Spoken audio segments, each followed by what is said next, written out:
Good morning, everyone. Really pleased to have you with us today. Welcome to our Meet the Funders webinar. We're delighted to be joined by the Bank of Scotland Foundation and the National Lottery Community Fund. Today we can see lots of you arriving, which is lovely. We're recording this session today, so you should have had a note about that when you joined as well, but just so you're aware. I'm just going to start with a little bit of some kind of housekeeping about how we're going to run the session today and an outline of the agenda as well. With me, so here we are, we're SCVO and we're here to support Scotland's voluntary sector in lots of different ways, and this is one of them.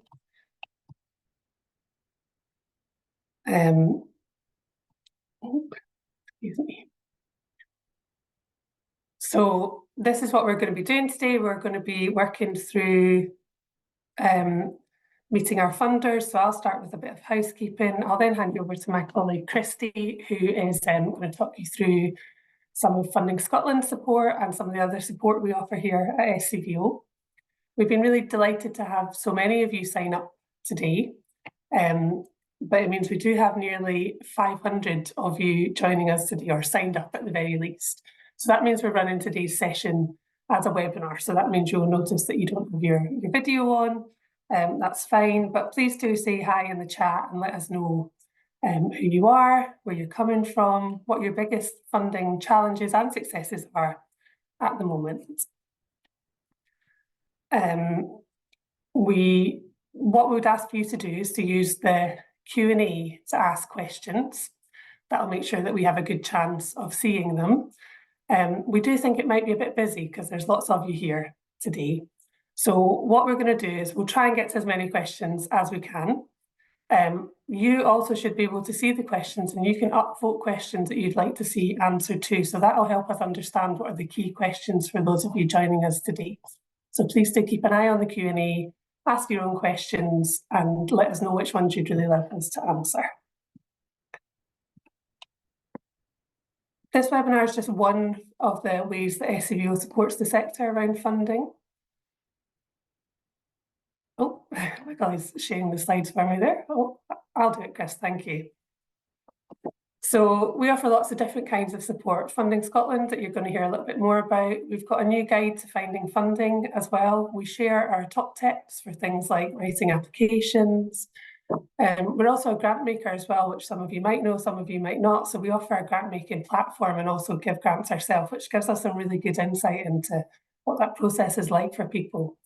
We offer a range of training and webinars. So if training is something that you're looking for, do have a look on our website. We're really involved in the policy and influencing, so we know that there are great issues around fair funding, as I know a lot of you who are watching today will know as well. We also offer our SCVO membership, which has lots of different benefits. We'd urge you to have a look. We of course have the gathering, which will be happening next year in 2025, and we hope lots of you will join us, but we always cover topics around funding. And recently we just started giving some investment and strategy advice too. So there you go, that's a bit of the range of support that SCVO offer. I'm going to hand you over to Christy now to tell you a little bit more about some of the support that SCVO offers. Over to you, Christy. Thanks, Rachel. Give me a sec whilst I get my screen up.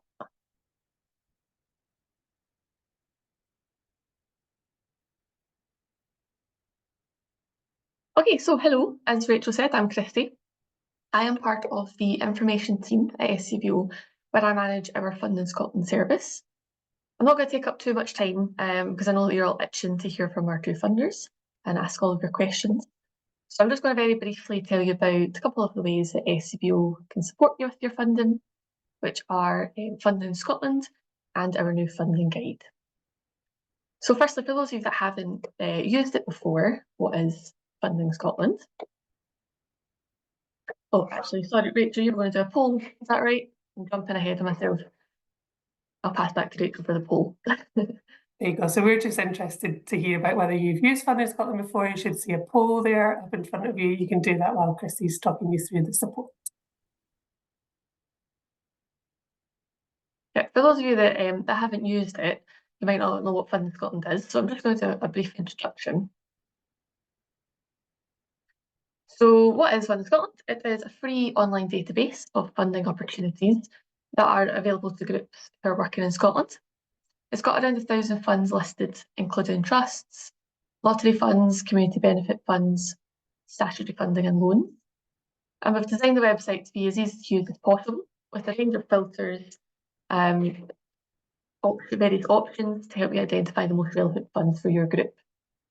And our search criteria covers the whole breadth sector. So whether you're a tiny volunteer-run group working in your local community, or you're a Scotland-wide, large registered charity, Funding Scotland is for you.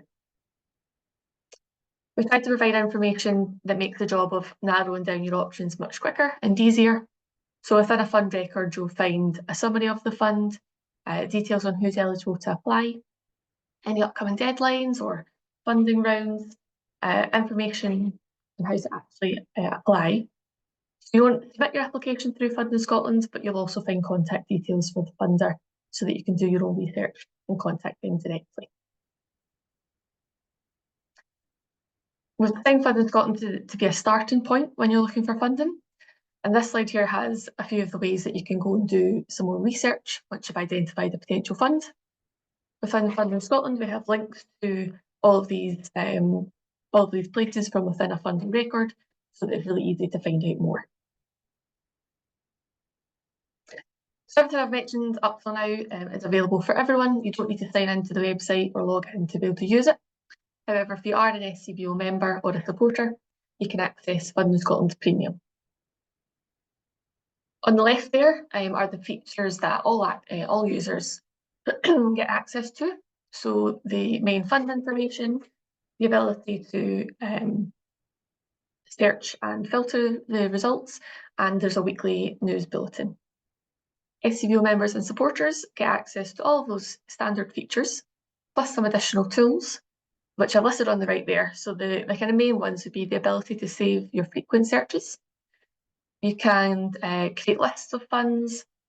You can also set up personalised email alerts about those searches and lists.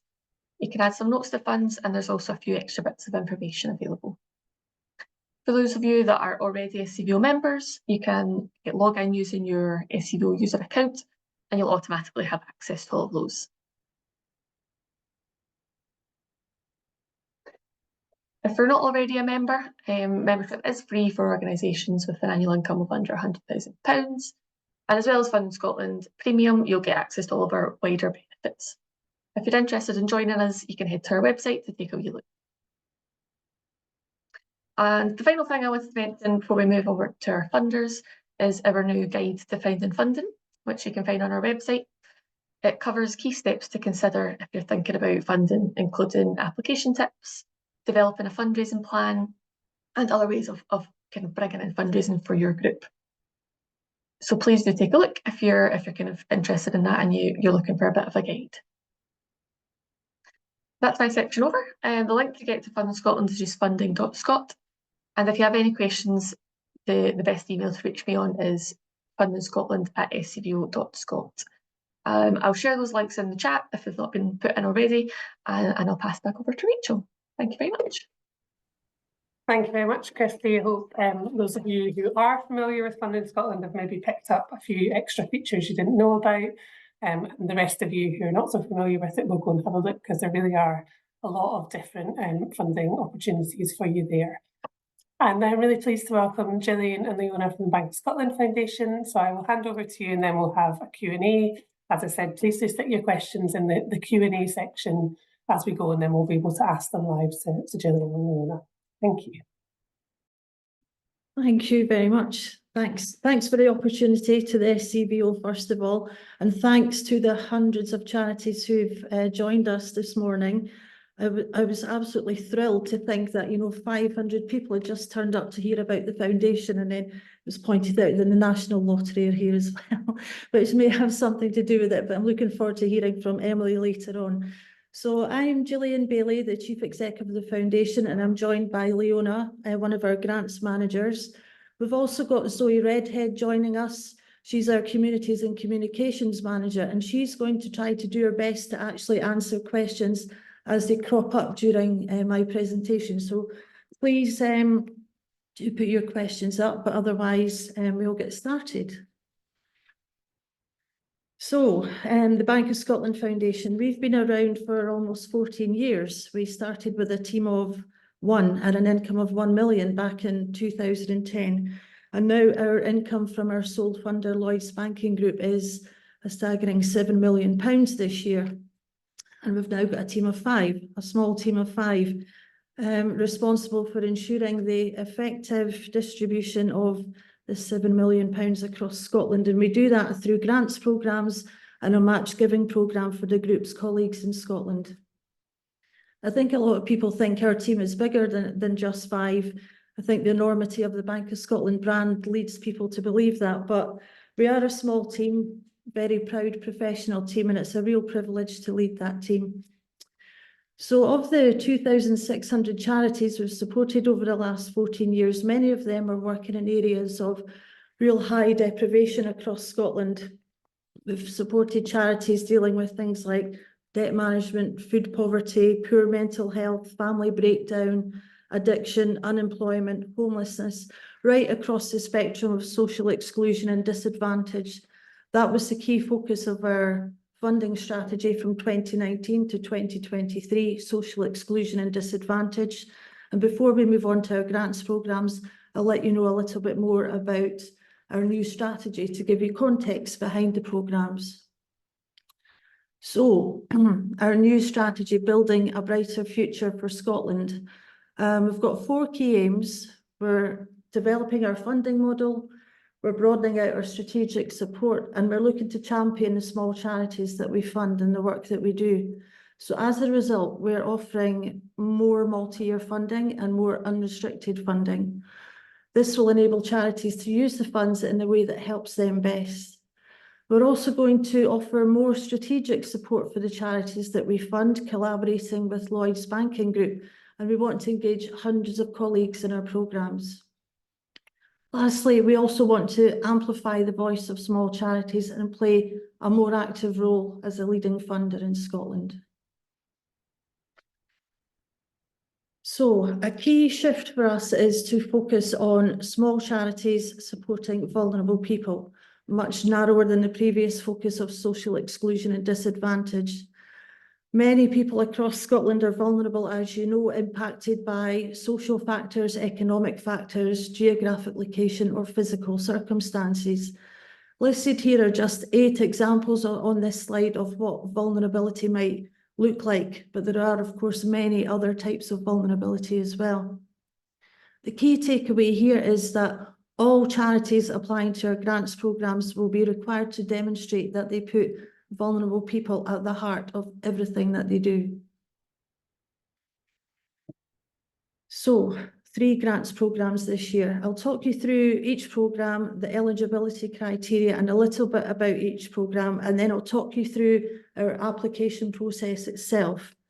So firstly, Energize is about to open in 45 minutes until Thursday the 6th of June.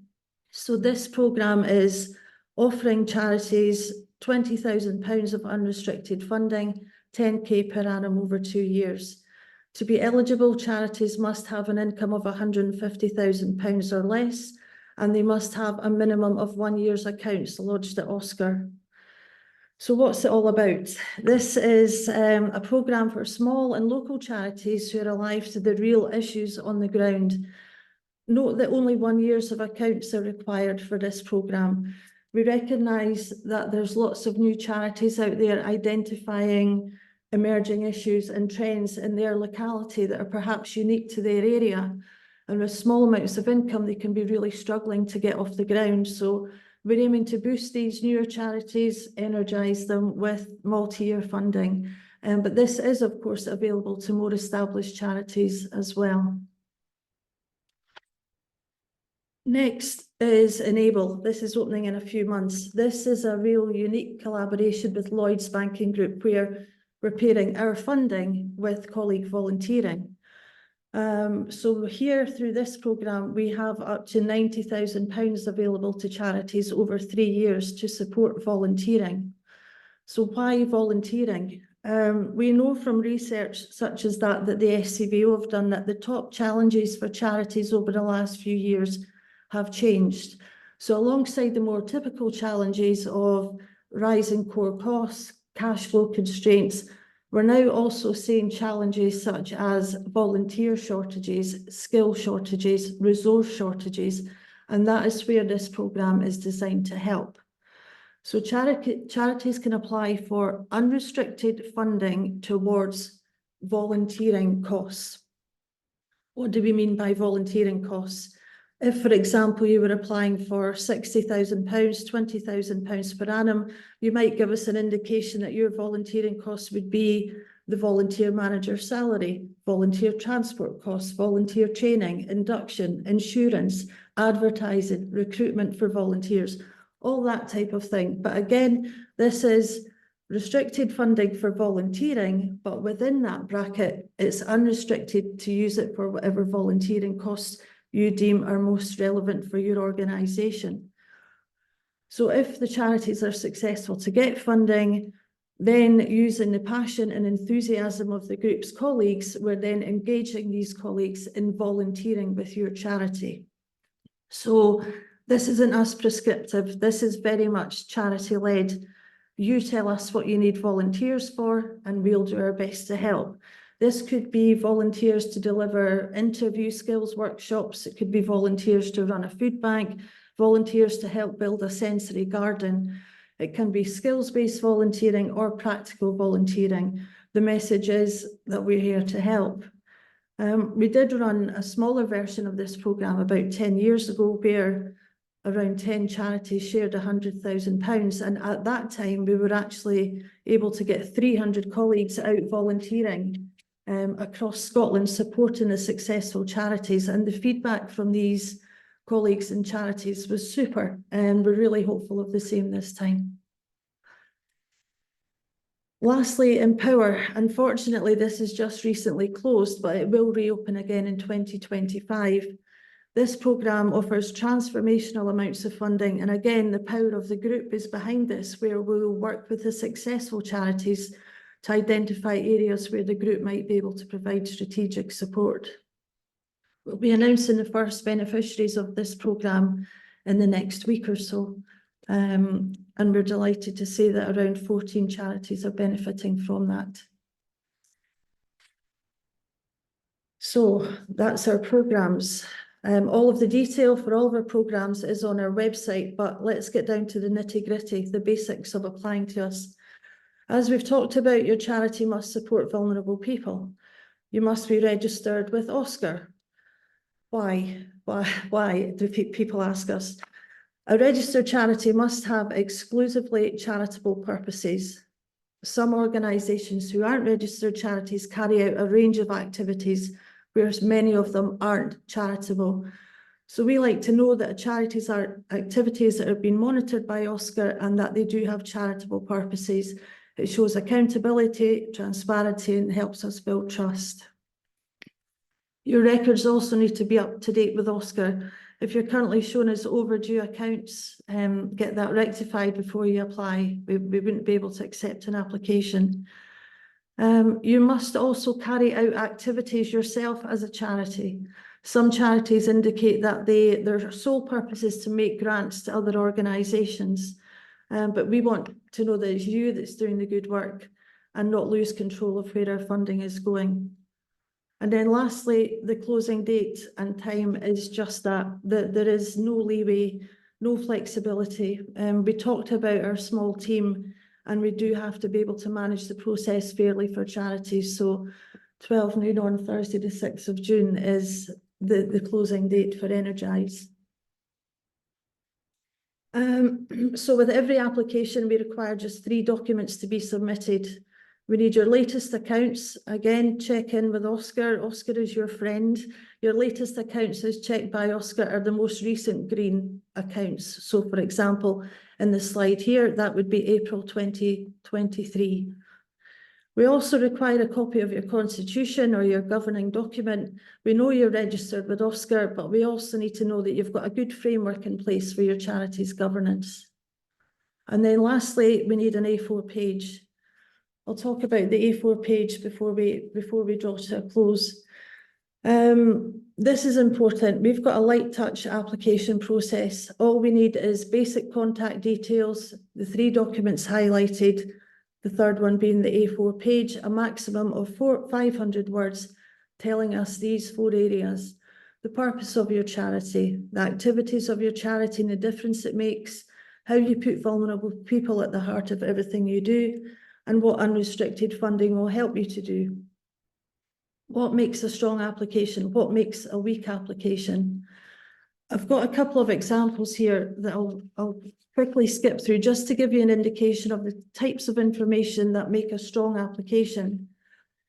In terms of a strong application, we had an application recently from a mental health charity. Our purpose, the purpose of the charity, to provide life-saving support to vulnerable young people aged 12 to 18 who are struggling with their mental health, in particular suicidal ideation and self-harming behaviours, ensuring they maintain their dignity and confidentiality throughout. We give these young people the skills to manage their own mental health, ensuring they develop safer coping mechanisms and that they never act on any suicidal thoughts. That's really clear to us. We know exactly what the purpose of that charity is. What makes a weaker application? The purpose of your charity, an extract.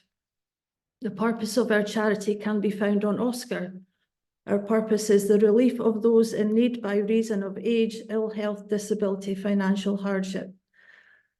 So that's just a lift from Oscar of the purpose of the charity. But I hope you can see the difference. You know, that, yes, that is the purpose of the charity, but we need to know, what do you do? What's your heart and soul all about? This is what we're looking for, not a lift from Oscar. Again, things like the activities, saying things like we run lots of activities and experiences for elderly people. That's great. That really is, and I'm sure you do that. But what makes a stronger application is something along the lines of, we've got a volunteer-run charity shop. We do one-to-one support for client, group sessions, school drop-ins, respite days. We're here for young people and their families, not just for carers, but their families too. Listen out the activities, not the generic we run activities. We need to know more than that. I could go on about the examples, but we really want to hear from you. And it's all about your charity. Don't be generic, be specific, be clear, keep it simple. It's all about you.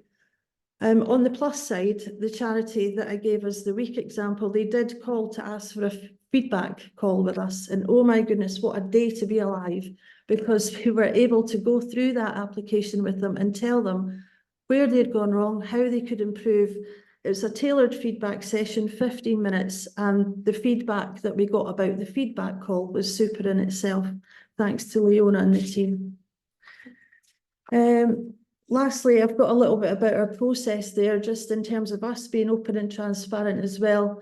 I'll let you read that at your leisure, because I'm conscious of the time and that we also want to take a few questions. But if we skip on to slide 12. Throughout the application process, you're not alone. We've improved and refreshed our website. We've now got eligibility checkers, Q&As. We've got sample application forms so you can prepare even before the programme opens. But if after all of this you still need help, get in touch. Our contact details are on the website, email, telephone. The telephone's manned 9 to 5 every day. And there's always someone there who can help you through the application form, or even if you just have questions in general, then do get in touch. As we know, it's not all about us. There are other funders out there, and as SCVO have already highlighted, the funding.scot website is just a super resource for charities. Okay, so lastly, match giving. You might have listened to all of this and thought, okay, I'm not eligible for any of this, and thanks for your time, Gillian. However, we do have a match giving programme where we've got hundreds and thousands of colleagues out volunteering and fundraising for small and national charities across Scotland. We've got 14,000 colleagues, but many of them still don't know about our match giving programme. what we encourage charities to do, if you have a supporter newsletter or similar, pop in a section on match giving, ask your supporters if any of them work for a large corporate like Lloyds Banking Group, and find out if they have a match giving programme where their efforts can be boosted as outlined on this slide. Some of the charities who received match giving from us last year were getting £10,000, £15,000 from us in match giving, which is the equivalent of a small grant. So it's really worth tapping into. That's it. I feel like I've rushed through it and tried to cram in as much as I can, but I know the slides are being shared afterwards. I know that we've got the inquiries line and the inquiries mailbox are going to be manned more so over the next few days in case any of you have queries. But again, thank you so much for your time and for joining us, and thanks again to the SCVO. And any questions? I haven't seen any that have come in so far because I've been too busy talking. But if anyone has any questions to share, please do so. Thanks very much for that, Gillian. That's really interesting to hear a bit more about what's available, and I think especially to hear what makes a good application. I know that you want good applications rather than ones that you have to reject. So that's really useful. We have had plenty of questions, so he's been working hard in the background to answer some as well. I guess one of them that I think would be interesting to answer is around the thresholds for charities. So some are saying that, for example, they're just over the thresholds, but on paper, but because of the increasing costs of running a charity and the general cost of living crisis, those figures might not really reflect the size. And also some charities who are the Scottish arm, for example, of a UK charity, so their own particular budgets for their areas of work and the work they're doing in Scotland may be under your thresholds, but the overall charity is above it. So is there anything you can say about those thresholds? And so we do want to be as open and honest with charities as possible, and the income thresholds are set at this level because this is where we believe the combination of funding and strategic support in terms of capacity building, etc., can make the biggest difference. So that's why the thresholds are set like that for this year. That's not to say that they may change in the future. For all, it's a 5-year strategy. We've said in January from the off that this is a flexible strategy. We're open to change, open to hearing feedback. But right now, for this year, it is set like this. We are hearing about charities who are over the threshold because, for example, they get restricted funding, it's government funding, council funding, whatever it might be, a big chunk, say 600,000, that puts them over the 500, but the majority of that is ring-fenced for the government activity, whatever it may be. And the reality is that what they have available for core costs is, for example, only 100,000. And yes, we do recognise that is an ongoing challenge for charities, and that's why we're hearing about some charities setting up a separate charity, one that more clearly represents the fact that this is a minimal income charity to run core costs, and the ring-fenced funding goes into the main charity, if you like, and that's one way that charities have been able to access these funds. The question around the national charities, we do require our applicants to be registered with OSCAR and have the income below the threshold. So again, we know of national charities that have set up a specific Scottish arm for that reason, because it doesn't just preclude funding from us, it can often preclude funding from a lot of funders in Scotland. The fact that you might be, 1 or 2 million, but actually your Scottish arm is only 300,000.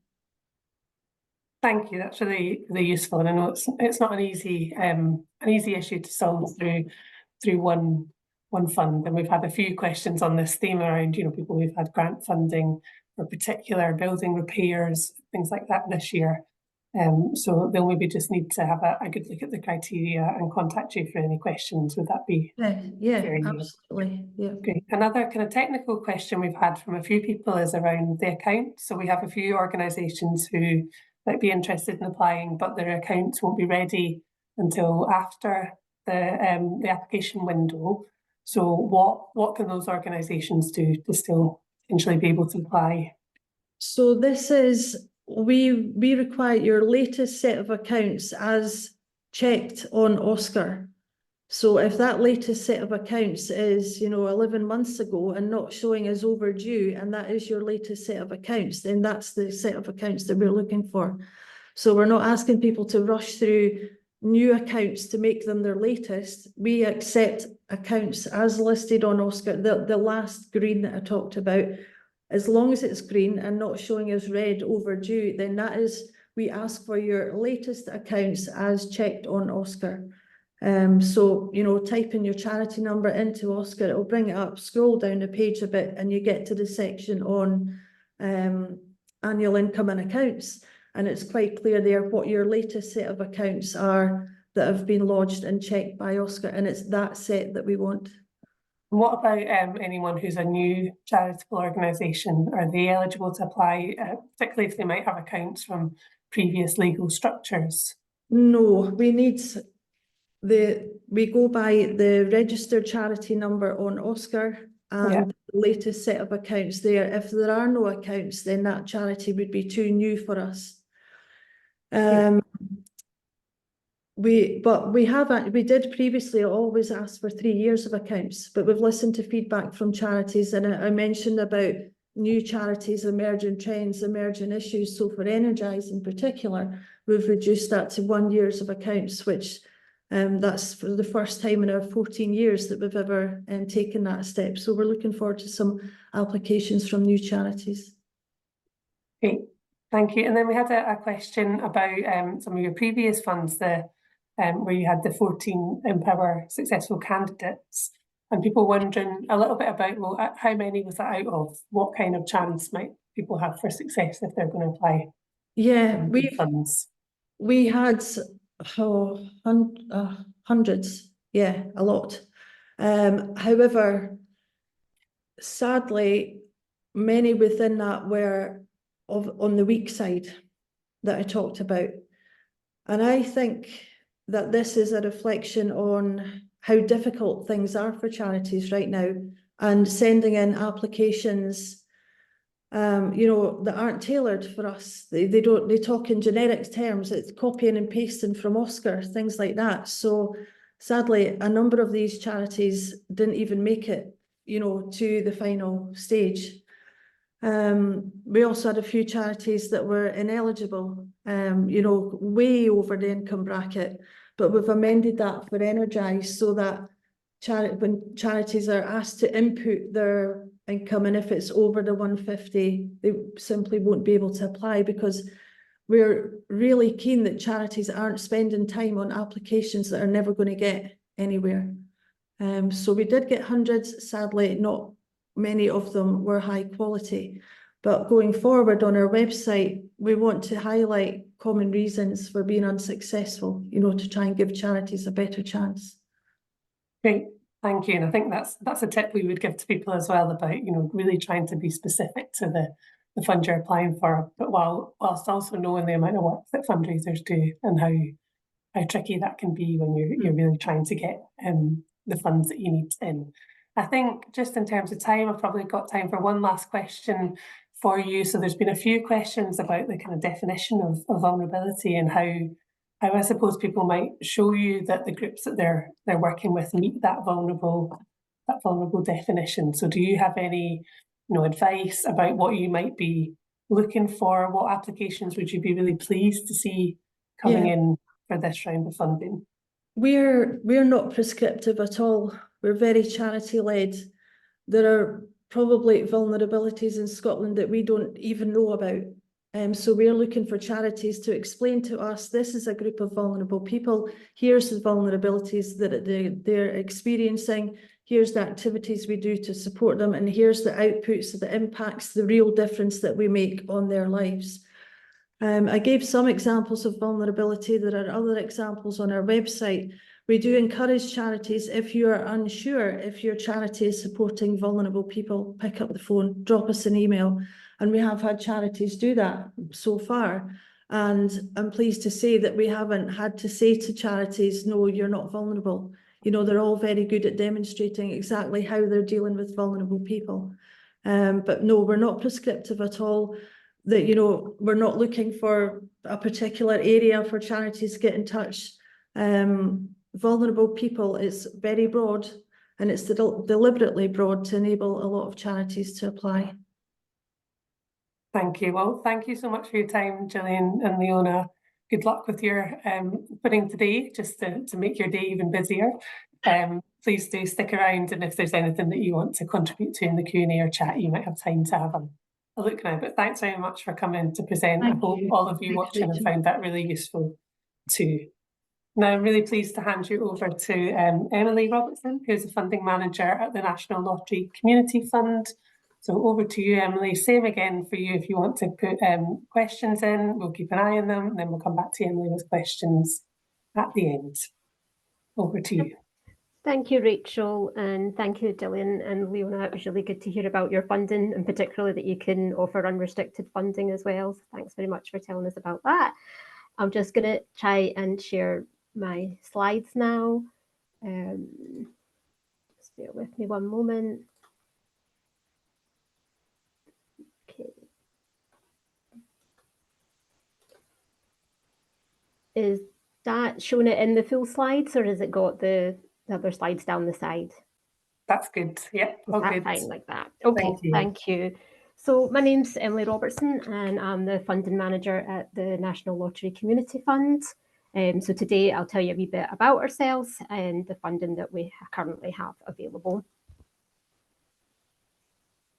So a bit of background: National Lottery players raise over 30 million each week for good causes across the UK, and we distribute 40% of that funding to community-led projects. And we support activities that create resilient communities that are more inclusive, and activities that will strengthen society and improve lives across the UK. So in 2022 to 23, we awarded over 71 million of National Lottery, Scottish Government and dormant accounts funding to over 2,000 community projects. So of that, 55.9 million was National Lottery funding, and that went to 1,721 projects. So 95% of our funding goes to the third sector organisations, and around 60% of our grants are small, which means they're under £10,000. And the majority of these grants go to organisations with an income of under £10,000 a year. Our larger grants often go to locally based organisations with incomes of less than £100,000 a year as well. So we distribute the National Lottery funds, but we also deliver the Scottish Land Fund on behalf of the Scottish Government, and we distribute dormant assets funding through our Young Start programme. So last year in June 23, we launched our new strategy, which will take us up to 2030. And that kind of strapline is it starts with community. So by 2030, we'll distribute at least 336 million in Scotland, and we want to focus our support to communities in these 4 areas. So that's around bringing communities to come together, being environmentally sustainable, helping children and young people thrive, and enabling people to live healthier lives.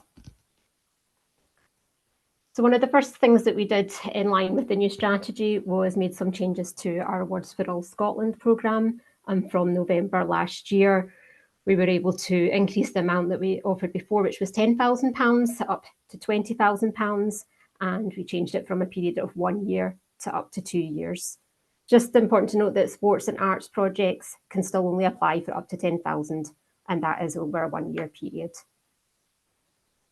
So next for us in Scotland, in line with the new strategy, we announced in March 24 that we'd be making changes to our standard programmes, and what that means is our community-led, improving lives and cost of living programmes will close to applicants at noon on the 21st of August. And we hope to launch our new programmes in November 24. So not too much of a gap. And during that time, we'll still have the Awards for All programme, Young Start and Scottish Land Fund programmes open. So a bit about the way that we currently work. So we've embraced an approach to community engagement through our place-based teams. And here you can see we have 8 place-based teams. So that's Highlands and Islands, the North East, Central, West, Edinburgh and Lothians, the South, Glasgow and Lanarkshire. So we believe that being part of a community is more than just living in a particular area. It's about connection, understanding and support. So this also aligns with our UK-wide strategy. It starts with community.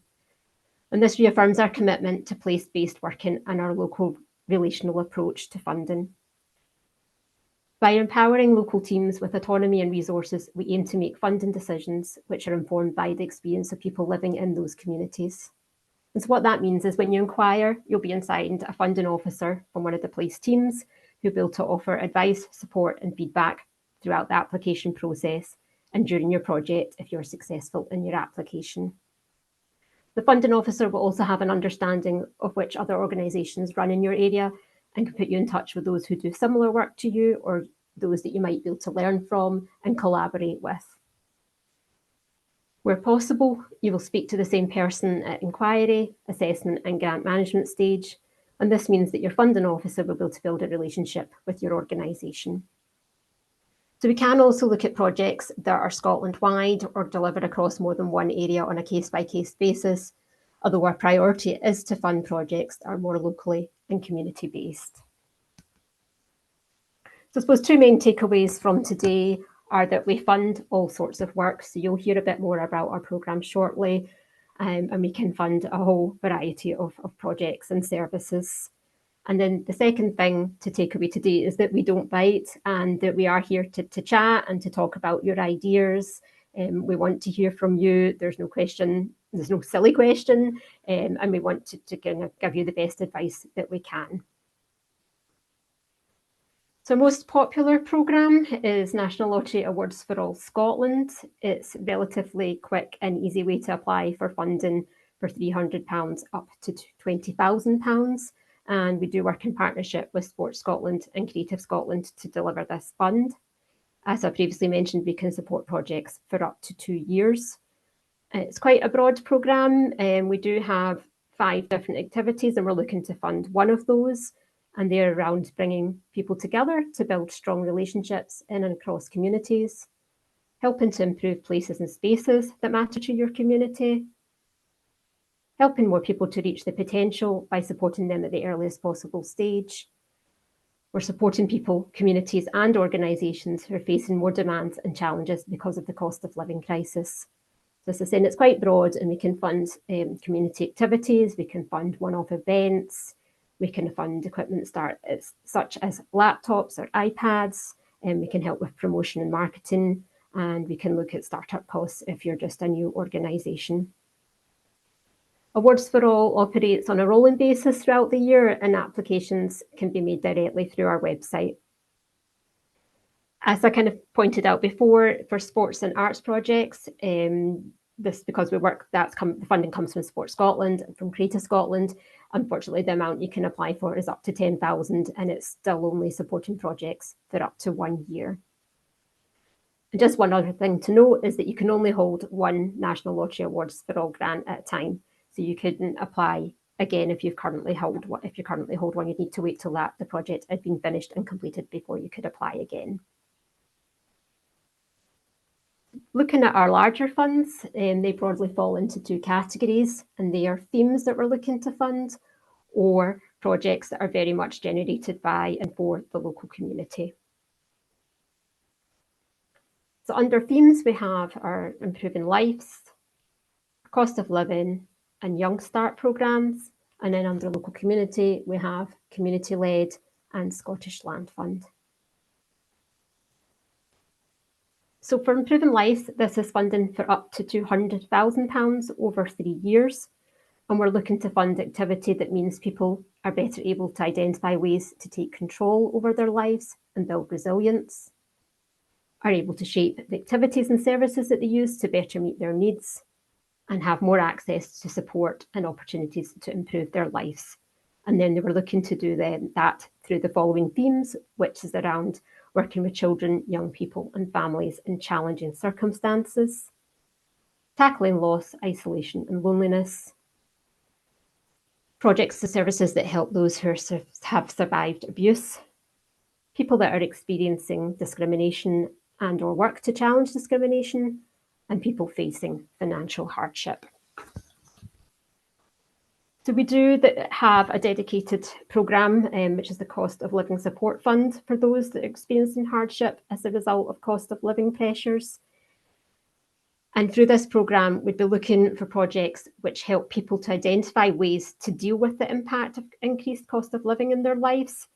And this is for funding up to 75,000, although the pot of money that we have in this strand is very small, and the average grant size is probably around 30 to 35,000, and that's for projects over a year. Just to point out, we can't fund employability support or payments or vouchers directly for people for household expenses. That is the kind of thing we might be able to look at through our Awards for All programme. Then through our community-led funding, we aim to support communities to improve the places in which they live and the well-being of those most in need.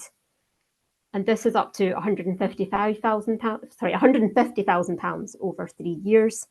And what we're really looking for here is funding for organisations in Scotland that are based in a local geographical area and that they serve and are run by local people.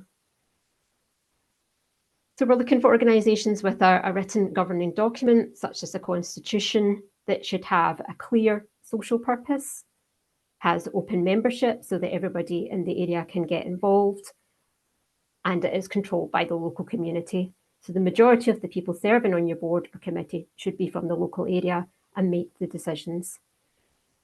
So it's very much around, as I said, geographical communities and not communities of interest. But if your organisation doesn't meet the criteria that we have laid out, you can still have a chat with us if you feel like it's representative of the people in your local area. We can still have a chat to see if it would be possible to fit in with the programme. So we run the Young Start programme for the Scottish Government, and we're able to offer funding up to £100,000 over 3 years to help children and young people across Scotland become more confident so they can realise their own potential. The Young Start funds come from dormant bank accounts and building society accounts that have seen no customer-initiated activity for at least 15 years. And this programme is aimed at young people between 8 and 24, and we're looking for the children and young people to have better physical, mental and emotional well-being, or better connections with the wider community, or access to new skills and training opportunities, which will help them get a new job or start a business. So it doesn't have to meet all 3 of those outcomes, but as long as you're meeting one of them. And we're particularly interested in projects which have been designed and developed with the young people. So it should be their idea about something that they want to do to help them better in one of these areas. And then we have the Scottish Land Fund. So this is funded by the Scottish Government and delivered in partnership with ourselves and Highlands and Islands Enterprise, and offers grants of up to £1 million to help communities take ownership of land and buildings that matter to them, as well as practical support can be offered to people as well to help them develop their aspirations into viable projects. And so this is around communities, rural and urban, taking on ownership and management of land or land assets. So this is the only programme that doesn't operate in the place teams I talked about earlier. This Scottish Land Fund have their own team with ourselves who have the skills and knowledge to help groups around that kind of asset ownership of land and buildings. And they also work, as I said, very closely with Highlands and Islands Enterprise. So across all of our funding programmes, we have what we call these 3 approaches that help us achieve our mission and address inequality in Scotland. And so we're looking to support projects and organisations which are people-led. So by that we mean involving the people you're working with in the development, design and delivery of your activity. We're also looking for people to make the most of and build on the skills and strengths of experiences of people and assets within the communities. So looking at what people can bring to the project and not looking at like a deficit base. So people come, what skills do they bring in and how do you build on those skills? We're also looking for organisations to be connected, and this goes back to our place-based way of working. So we're looking at organisations which have a good understanding of what others are doing locally of developing good working relationships and complementing and adding value to other relevant activity in your area. So the types of costs we can cover are salaries and other related costs, staff costs. We can fund sessional workers. We can fund volunteer expenses. We can contribute to overheads such as utilities and rent. And we can cover travel costs, minor refurbishments, equipment needed to run, like office equipment. As I said before, we can look at laptops, IT equipment. We can also look at the promotion and marketing of your service. And then, as I said, through Scottish Land Fund, building or asset purchase. The two main areas that we can't fund individuals or sole traders, and we can't fund promotion of religion or political views. So this is one of the kind of main takeaways from today is that please do talk to us. If you have a project idea but are unsure if it can be funded, give us a call. It's particularly important for our standard programmes, as we can only issue applications following an initial discussion with a funding officer. And we do this because it helps us have a better understanding of your project, but it also saves time if you feel your project would need more development or isn't quite eligible for the specific programme you're interested in. We can help give you feedback to work on or help you point in the right direction of where it might be possible to get funding for your idea. Ways to keep in touch with us are through our blog and also on through our newsletter, which you can sign up for. I know I've talked quite a bit today and probably quite fast as well, and it's quite a broad overview of our funding programmes, but all that information can also be found on our website. The blog and the newsletter will be a bit quieter in the month coming up, as we're currently in a period of sensitivity, which means for us at the National Lottery, we can't announce any new funding or talk about the details of any new programmes that we have coming up. So it will be a little bit quieter until the election is over. And you can keep in touch with us through the usual social media channels, and you can call us or email us. As I said, once you make that initial inquiry, you'll go through to our business support team and they'll direct you to the correct place team to chat with. But yeah, thank you for having me along today, and I'm happy to answer any questions that you have. As I said, I know it was a lot of information, so hopefully if you have anything else, you can, as I said, contact us and we'll be happy to talk with you. Thank you. Thanks very much, Emily. It's lovely to see the range of things that you have on offer as well. We do have a few questions, but only a few minutes left, so we'll do a speed round, if that's okay. And just to emphasise that point about contacting funders directly, if you do have questions that we don't get to today, then as Emily says, they don't bite. They're normally very lovely people who really want to help. So a few questions here. So we've had quite a few questions in about whether people can reapply if they're currently funded and at what point they can do that. And also, can people reapply if they've had an unsuccessful application? Yeah, so depending on then whether that is for the Awards for All programme, so you can apply to us as your current project is coming to an end. What we can't do is release any funds until the current project is closed and we've had any grant monitoring back into ourselves. But get in touch with your current funding officer if it's for Awards for All, and they can give you some advice of when would be the best time to apply.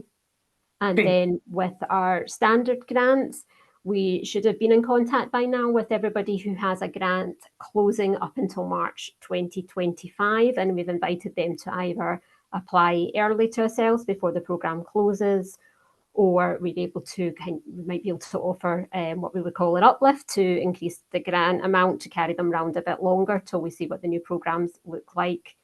So yeah, so hopefully that answers those questions. And I think you said around also if someone's been unsuccessful, yep, they can. There's no time period to wait. They can reapply to ourselves.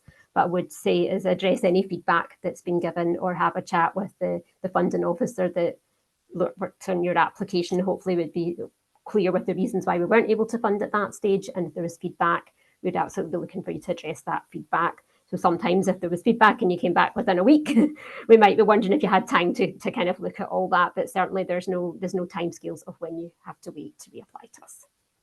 Brilliant, thank you. And can people apply for more than one fund of the ones that you've mentioned? So they can, yes, as long as it's not for the same project. So the only exception to that might be with Young Start, which isn't National Lottery funding. So that might be able to match fund another project. But yeah, you certainly can apply to more than one programme at a time. Thank you. I'm sure that will be good news for lots of people here. We had a question about that definition of communities, and I think we can see that there's obviously a kind of place-based element to that. But is there any way to think about that community as being different groups of people? You know, we talked about vulnerability and people who face boundaries and are excluded. Are those people a community in terms of the funding? So Improving Lives programme, yes, your community might be, like, for example, a project that focuses on supporting people with autism. So your community would be around those families and the people with autism.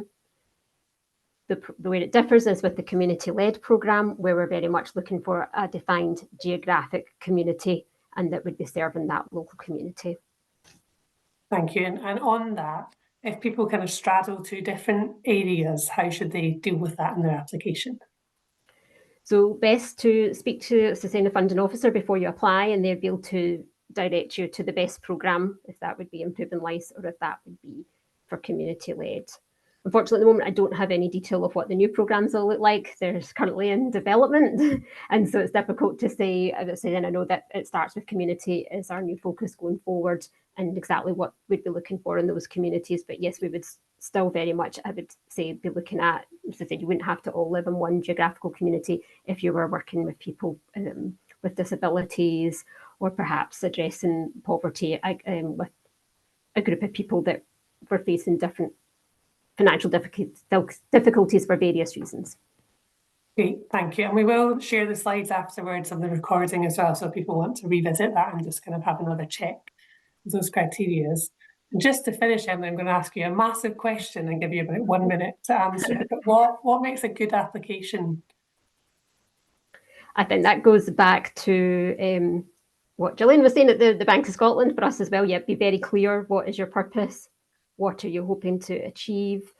We don't need to necessarily see lots and lots of words. We just want you to be very clear. This is what you want. Ask us for what you need. And we'll be looking to see how do you, as I said, we're looking very much for the projects coming from the community or the people that you're working with. So not an organisation deciding this is what people need, but very much tell us around who you've spoken to, how do you know this is what they need, how will this help them?